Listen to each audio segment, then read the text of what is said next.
नमस्कार सभी का आज क्लास में। तो आज हम लोग पढ़ने वाले हैं ओम्स लॉ यानी कि ओम्स का नियम। देखिए हिंदी और इंग्लिश दोनों ही वर्जन में बात होगी, तो आपको घबराना नहीं। यदि आप इंग्लिश मीडियम से हैं तो भी आपको समझ में आने वाला है, यदि आप हिंदी मीडियम से हैं तब भी आपको समझ में आने वाला है। तो यदि आप चैनल पर नए हैं तो चैनल को सब्सक्राइब भी कर लीजिएगा, ताकि आपको देखिए बोर्ड एग्जाम की प्रिपरेशन अब स्टार्ट हो चुकी है हमारे चैनल पर, और आपको डेली कुछ ना कुछ इंपॉर्टेंट ही मिलता रहेगा। चलिए करते हैं स्टार्ट वीडियो को। जैसा कि आप जानते हैं कि ओम्स लॉ हमारा हर बार यूपी बोर्ड के पेपर क्लास 10th में आता ही आता है, चाहे वो 1 नंबर में हो चाहे वो 3 नंबर में। 1 से 3 नंबर में देखिए 1 से लेकर के 3 नंबर तक में ये आपका मिलता ही मिलता है, इससे ज्यादा भी मिल सकता है। समझ गए ना बात को? तो इस वीडियो के माध्यम से आप 3 से 4 नंबर आप इस बार पक्के करने वाले हैं, और इसी वीडियो में आपको न्यूमेरिकल भी कराया जाएगा ताकि आपकी न्यूमेरिकल की प्रैक्टिस हो सके। चलिए करते हैं स्टार्ट। जैसे कि आपको देखिए ओम्स लॉ, ओम्स लॉ किसने दिया था? इसको दिया था जॉर्ज, ठीक है ना? किसने दिया था? जॉर्ज साइमन ओम ने। जॉर्ज साइमन ओम ने दिया था ये लॉ किसने दिया था? जॉर्ज साइमन ओम ने। यदि आप इसको भी लिखते हैं ना तो जो आपका एग्जामिनर होगा उसको समझ में आ जाएगा कि हाँ इस बच्चे में कुछ ना कुछ तो ताकत है, तभी इसने देखिए पूरा डिटेल में लिखा हुआ है। देखिए जो भी आप लिखिए ना एकदम सॉलिड लिखिए, और लिखने का तरीका भी आपको बता दिया जाएगा चैनल पर, तो आपको कमेंट करके बता देना। अब देखिए इसको लिखना किसने, इसकी थ्योरी किस प्रकार लिखना है हमने देखिए थ्योरी लिखा हुआ है। क्या लिखा हुआ है हमने? थ्योरी। इसमें टाइम ना वेस्ट होगा इसलिए हमने इसको पहले से लिख लिया था। देखिए क्या कहती है थ्योरी? थ्योरी कहती है अकॉर्डिंग टू दिस लॉ। जब ये ओम्स लॉ होता है पहले आप उसको हम समझा देते हैं, उसके बाद थ्योरी पर बात होती है। देखिए ओम्स लॉ होता है जो आपका देखिए किसके प्रोपोर्शनल होता है? ये ओम्स लॉ वोल्टेज की, वोल्टेज डायरेक्टली प्रोपोर्शनल किसके होता है? ये हमारे आई के। अब देखिए पहले हम इंग्लिश वर्जन में बात करते हैं, उसके बाद आपको हिंदी मीडियम में बता दिया जाएगा, वीडियो पर बने रहिएगा। देखिए जब आपका ये वोल्ट होता है, वी से हमारा क्या हो जाता है? वोल्ट। समझ रहे हैं ना? वोल्ट होता है, और वोल्ट डायरेक्टली किसके प्रोपोर्शनल होती है? आपको किसका साइन होता है? डायरेक्टली प्रोपोर्शनल का साइन है। किसके डायरेक्टली प्रोपोर्शनल होता है? ये आई के। आई हमारा क्या है? करंट है, ठीक है ना? क्या है हमारा ये? करंट। हिंदी में क्या बोलते हैं इसको? धारा बोलते हैं। इसको हिंदी में क्या बोलते हैं? वोल्ट को वोल्ट बोलते हैं विभवांतर। समझ गए बात को? अब देखिए थ्योरी क्या कहती है? According to this law. देखिए ये तो आपको सब में लिखना है, जितने भी आप थ्योरी लिखें सभी में अकॉर्डिंग टू दिस लॉ रहेगा। एकदम आसान तरीके से समझिए, कोई भी डाउट नहीं रहना चाहिए आपको। वोल्टेज, देखिए जो आपका ये वोल्टेज लिखा हुआ है ना, वोल्टेज किसके डायरेक्टली प्रोपोर्शनल है? ये देखिए voltage across the conductor, voltage across the conductor is directly proportional to the current flow through it. बस इतना लिख देना है। देखिए voltage directly proportional through current. समझ गया ना बात को? वोल्टेज किसके डायरेक्टली प्रोपोर्शनल है? आपका करंट की। इतना आपको लिख देना है। उसके बाद थोड़ा सा यदि आपको दिमाग में रहे तो इतना जरूर लिख दीजिएगा, then all physical condition remain constant. अब देखिए फिजिकल कंडीशन कौन कौन सी होगी उसको भी समझ लेते हैं। फिजिकल कंडीशन, तो फिजिकल हमारी कंडीशन कौन कौन सी होती हैं उसको भी लिख देते हैं। यहाँ पर आप लिख लीजिएगा रिमेन फिजिकल कंडीशन, यहाँ से आप लिख लीजिएगा फिजिकल कंडीशन।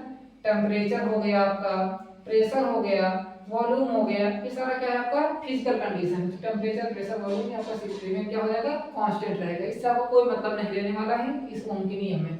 अब इसको लिखना किस प्रकार है? आपको लिखना है वोल्टेज डायरेक्टली प्रोपोर्शनल किसके हो जाएगा? यहाँ पर आपका आई के हो जाएगा। जब आपने इतना लिख दिया है तो वोल्टेज इक्वल टू में आप क्या लिख सकते हो? जब आपका डायरेक्टली प्रोपोर्शनल हटेगा तो एक कांस्टेंट आ जाएगा जिसको हम क्या कहेंगे? आर। तो ये किसके बराबर हो जाएगा? आर के। तो ये देखिए इस फार्मूले से आपका ना बहुत इंपॉर्टेंट मान लीजिए फार्मूला है, इसके द्वारा आपके अधिकतर न्यूमेरिकल हल होने वाले हैं सीरीज और पैरेलल के, ठीक है ना? इलेक्ट्रिक सर्किट का आपका अधिकतर न्यूमेरिकल इसी से हल होने का होगा। समझ रहे हैं बात को? तो बहुत ही इंपॉर्टेंट फार्मूला भी है ये, और इसको आप नोट कर लीजिएगा। पहले तो आप इतना नोट कर लीजिए, उसके बाद आगे चर्चा करते हैं। देखिए उसके बाद इधर आ जाते हैं ओम का नियम, यानी हिंदी वर्जन में आ जाते हैं। देखिए यदि किसी चालक की भौतिक अवस्था, देखिए यहाँ पर हमने क्या लिखा था? Remain physical condition. तो फिजिकल को हिंदी में क्या कहते हैं? भौतिक अवस्था कहते हैं। समझ रहे हैं बात को? तो यदि किसी चालक की भौतिक अवस्था जैसे कि लंबाई, ताप, दाब अपरिवर्तित, मतलब कोई भी परिवर्तित नहीं होगा। अपरिवर्तित का मतलब क्या हो जाएगा? कोई भी परिवर्तन जिसमें ना हो उसको क्या कहते हैं? अपरिवर्तित कहते हैं। तो उसके सिरों का विभवांतर, यानी कि इस विभवांतर क्या है हमारा? v है। विभवांतर क्या है? v है।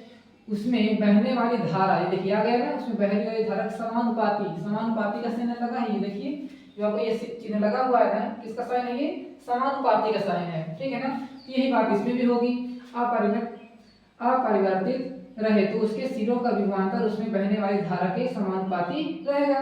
वही बात हो रही है यहाँ पर भी, बस आपको हिंदी में दिया है, ठीक है ना। इसमें भी आपको क्या लिखना है, V डायरेक्टली प्रोपोर्शनली समानुपाती किसके रहेगा, I के रहेगा। समझ गए, देखिए इतना ही आपका डिफरेंट रहेगा। और इसके बाद जब यहाँ से हम लिखने वाले हैं ये आपका सेम रहेगा, चाहे हिंदी मीडियम की बात हो चाहे इंग्लिश मीडियम की बात हो। समझ गए ना। अब देखिए एक एक चीज की हम डिस्कस करेंगे। ये हमारा I क्या है, ये हमारी क्या है, धारा है, ठीक है ना। ये हमारा क्या है, विभवांतर है। इसको भी हम लिखे दे रहे हैं ताकि आपको समझ में आता रहे, ठीक है ना। अब जैसे आपका V डायरेक्टली प्रोपोर्शनल हटेगा तो क्या आ जाएगा यहाँ पर इक्वल टू में RI आ जाएगा। तो हमारा क्या है, ये R एक कांस्टेंट दिया गया है। क्या दिया गया है, ये कांस्टेंट दिया गया है, ठीक है ना। इसको हम यहाँ लिख देते हैं। R हमारा क्या दिया गया है, यहाँ पर हमारा कांस्टेंट है। R इक्वल टू में आप लिख सकते हैं कांस्टेंट लिख सकते हैं बस। और ये हमारा क्या है, रेजिस्टेंस। आर को क्या कहते हैं, रेजिस्टेंस। अधिकतर आप क्वेश्चन में देखोगे क्या आपको क्या निकालना रहेगा, रेजिस्टेंस फाइंड करने के लिए आएगा। समझ गए ना। तो इतना हो गया आपका। अब देखिए इसी फार्मूले में हम दो तीन प्रकार लिख सकते हैं। कैसे, अधिकतर आपको क्या हमने बता दिया, रेजिस्टेंस निकालने के लिए आएगा तो रेजिस्टेंस इक्वल टू क्या हो जाएगा आपका, देखिए रेजिस्टेंस इधर बचा, आई इसके नीचे भेज दीजिए तो वी अपान में क्या हो जाएगा, यहाँ से आई हो जाएगा। इस फार्मूले को नोट करिएगा, बहुत इंपॉर्टेंट फार्मूला है आपका। उसके बाद कभी कभी आपको आ जाएगा धारा निकालने के लिए, करंट निकालने के लिए आ जाएगा। तो इसे किस प्रकार रखेंगे आप, V अपान में R रख देना है, ठीक है ना। जब भी आपको दो चीजें पता होंगी, जैसे आपका रेजिस्टेंस पता है, ठीक है ना, वोल्ट पता है तो आप I निकाल सकते हैं। यदि आपको I पता है तो देखिए, जैसे आपको I पता है, वोल्ट पता है तो रेजिस्टेंस निकाल सकते हैं। यदि आपको वोल्ट और रेजिस्टेंस पता है तो आप I निकाल सकते हैं, करंट निकाल सकते हैं। यहाँ तक नोट करिएगा। नोट हो गया हो, समझ में आ रहा है तो वीडियो को लाइक जरूर करिएगा और कमेंट के माध्यम से आप बता भी सकते हैं, ठीक है ना। देखिए आपके रेजिस्टेंस किस प्रकार आपको मिलेंगे। पहला रेजिस्टेंस आपको मिलेगा, क्या मिलेगा, सीरीज रेजिस्टेंस। क्या मिलेगा यहाँ पर आपको, सीरीज रेजिस्टेंस मिलने वाला है, ठीक है ना। क्या मिलने वाला है आपको, सीरीज रेजिस्टेंस।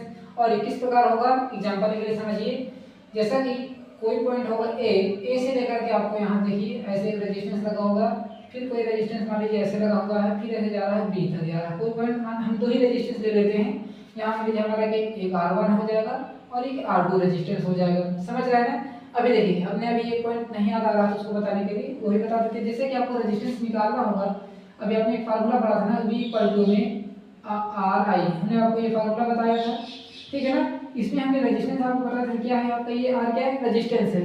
और रेजिस्टेंस का हमने यूनिट नहीं बताया अभी, क्या बताया आपको, रेजिस्टेंस की यूनिट। तो रेजिस्टेंस की यूनिट क्या होती है बताइए। रेजिस्टेंस की यूनिट होती है हमारी, क्या होती है, ओम होती है। क्या होती है, ओम होती है।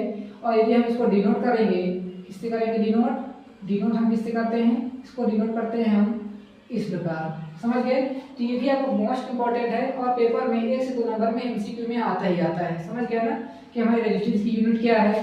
चलिए, और एम्पियर की यूनिट क्या होती है आपकी, आई की यूनिट होती है आपकी एम्पियर होती है, ठीक है ना। जब करंट होता है, करंट की यूनिट क्या होती है, एम्पियर होती है। और यदि हम वोल्ट की बात करें तो देखिए वोल्ट हो जाएगा, ठीक है ना, जो विभवांतर हो जाएगा, ठीक है ना। वोल्टेज की यूनिट क्या होती है हमारी, वोल्ट होती है। और इसको हम डिनोट कैसे करते हैं, V से करते हैं, हम इसको डिनोट कैसे करते हैं, A से करते हैं। समझ गए। सारा कुछ हमने उधर डिस्कस कर दिया है। अब आ जाते हैं रेजिस्टेंस। रेजिस्टेंस हमारे कितने प्रकार के होते हैं, दो। एक हमारा रेजिस्टेंस होगा सीरीज में और दूसरा रेजिस्टेंस हमारा होता है पैरेलल रेजिस्टेंस। किसमें होता है आपका, पैरेलल रेजिस्टेंस होता है, ठीक है ना। दूसरा रेजिस्टेंस किसमें होता है आपका, ये पैरेलल रेजिस्टेंस होता है। और ये किस प्रकार मिलेगा, जैसे मान लीजिए कोई पॉइंट हमारा ए से चालू हो जाता है और यह मान लीजिए हमारा एक रेजिस्टेंस ऐसे लगा हुआ है, ठीक है ना, और एक रेजिस्टेंस ऐसे करके लगा हुआ है और ये पॉइंट हमारा बी है। इसमें भी क्या हो जाएगा आपका R1 और ये मान लीजिए R2 हो जाएगा। क्या हो जाएगा, R1 और R2 हो जाएंगे। अब रही बात इनकी कैलकुलेशन की, देखिए इसको कैलकुलेट करने के लिए सीरीज रेजिस्टेंस का कैलकुलेट किस प्रकार होगा, R बराबर आप लिख सकते हैं इसमें R1 plus R2 plus R3, जितने भी रेजिस्टेंस हो गए आपको प्लस करते चले जाना है। चाहे जहां तक जितने भी रेजिस्टेंस लगे, 10 लगे हों, 20 लगे हों, 50 रेजिस्टेंस लगे हों, जब आपको सीरीज में मिल जाए, यानी कि एक ही लाइन में मिल जाए, एक ही सराउंडिंग में मिल जाए आपको रेजिस्टेंस, तो आपको क्या लगाना है फार्मूला, R1 बराबर जितने भी रेजिस्टेंस लगे हैं 1 2 3 4 जितने भी लगे हैं उनको आपको सीधे सीधे जोड़ देना है। समझ गए। अभी आपको एक क्वेश्चन डिस्कस किया जाएगा, उसमें आपको हम समझा भी देंगे। समझ गए ना। यदि हो पाएगा तो आपको क्वेश्चन भी बता दिया जाएगा, आपको नेक्स्ट पार्ट में बता दिया जाएगा। समझ गए। चलिए, इतना हो गया आपका। अब रही बात पैरेलल रेजिस्टेंस की, तो पहला रेजिस्टेंस आपको किस प्रकार मिलेगा, जैसे कि हमने आपको एग्जांपल दिया, ये हमारा क्या है एग्जांपल, मान लीजिए हमारे उदाहरण के लिए हमारे एक पहला रेजिस्टेंस है, इसको किस प्रकार कैलकुलेट करेंगे, जैसा कि हम इसको करेंगे 1 में r बराबर, इसको क्या लिख देना, देखिए r हमारा है, इसमें क्या लिख देना है आपको 1 में लिख देना है, इसमें लिख देना है इसको 1 में r बराबर क्या हो जाएगा 1 में r1 प्लस 1 में r2 प्लस 1 में r3 dot dot dot dot जितने भी आपके रेजिस्टेंस लगे होंगे 1 में r n रेजिस्टेंस तक आपको सीधे सीधे जोड़ देना है। ये आपका दूसरा फार्मूला हो जाएगा। बस दो ही प्रकार के आपको रेजिस्टेंस मिलेंगे, किसी भी सर्किट में दो ही प्रकार के रेजिस्टेंस मिलेंगे। बस आपको ढूंढना होगा कि हमारा रेजिस्टेंस किस प्रकार लगा हुआ है। यदि आप उसको देख लेते हैं ना तो तुरंत ही बता दोगे कि हमारा इस प्रकार होगा, सीरीज में मिल जाएगा। यदि ऊपर नीचे लगे होंगे हमारा किस में हो जाएगा, पैरेलल रेजिस्टेंस हो जाएगा। समझ गया ना। और कभी आपको रेजिस्टेंस ऐसे मिल जाए, देखिए ऐसे, ठीक है ना, ऐसे कोई रेजिस्टेंस लगा हो, ऐसे लगा हो, देखिए जब आपका रेजिस्टेंस पैरेलल में होगा ना तो बीच में कहीं ना कहीं देखिए कट होगा। देखिए यहाँ से हमारा रेजिस्टेंस कट रहा है ना, ये देखिए यहाँ से भी हमारा कट हो रहा है। जब हमारा कट होगा तभी हमारा पैरेलल मिलेगा। और यदि डायरेक्ट ही जुड़ा होगा ना तो देखिए पॉइंट मान लीजिए हमारा ए से है और ऐसे करके ऐसे आया हुआ है, यहाँ तक बी है मान लीजिए पॉइंट, तो एक रेजिस्टेंस यहाँ लगा होगा और एक रेजिस्टेंस ऐसे लगा होगा, तब आपका ये पैरेलल नहीं होगा। क्योंकि देखिए ये हमारा एक ही लाइन में तो जुड़ा हुआ है, ये देखिए ना एक ही लाइन में तो जुड़ा है ना एक ही लाइन में, तो आपको किस में हो जाएगा, ये सीरीज में हो जाएगा। किस में हो जाएगा, ये सीरीज रेजिस्टेंस हो जाएगा, ठीक है ना। आपको जब कट में मिलेगा तो आपका पैरेलल में होगा। ये बात विशेष ध्यान दीजिएगा, इसमें इन्हीं दोनों में कंफ्यूजन हो जाती है और बच्चे राउंड कर देते हैं, इसमें आप ध्यान दीजिएगा।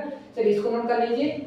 अब आपको है एक न्यूमेरिकल, अब देखिए कुछ इस प्रकार का आपका न्यूमेरिकल पेपर में मिलने वाला है और अधिकतर इसी प्रकार के सारे न्यूमेरिकल आपको पेपर में मिलते भी हैं, ठीक है ना। ये आपका प्रीवियस ईयर का पेपर हमने एक न्यूमेरिकल उठाया हुआ है, तो इसके बारे में डिस्कस करेंगे आपको नेक्स्ट पार्ट पर। यदि आपने इस वीडियो को देख लिया है अच्छी तरीके से तो आपको ये न्यूमेरिकल आ जाएगा, इसको आप अपने मन से करने का प्रयास करिएगा।